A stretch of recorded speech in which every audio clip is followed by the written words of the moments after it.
Hello.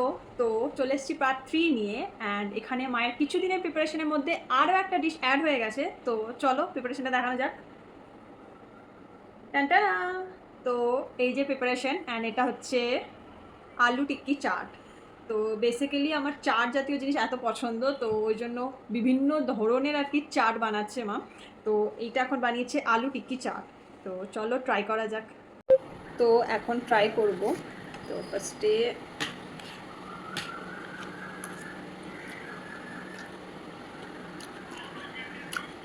মানে দোকানে যেরকম খায় তাও আবার টাকা দিয়ে, তো এখানে মায়ের হাতে ফ্রিতে খাচ্ছি, তাও আবার মাচ বেটার। তো এটার জন্য তো একটা থামস আপ। মানে খুব ভালো হয়েছে। এবার বলে রাখি, তোমরা এখনও অবধি যারা আমার মায়ের চ্যানেলকে ফলো করোনি, সাবস্ক্রাইব করোনি, তারা প্লিজ গিয়ে মায়ের চ্যানেলটাকে সাবস্ক্রাইব করে দিও এরকম অ্যামেজিং রেসিপি জানার জন্য। ওখানে তোমরা ভেজ ননভেজ সব পাবে। তো জলদি জলদি গিয়ে সাবস্ক্রাইব করে দাও। Till then tata.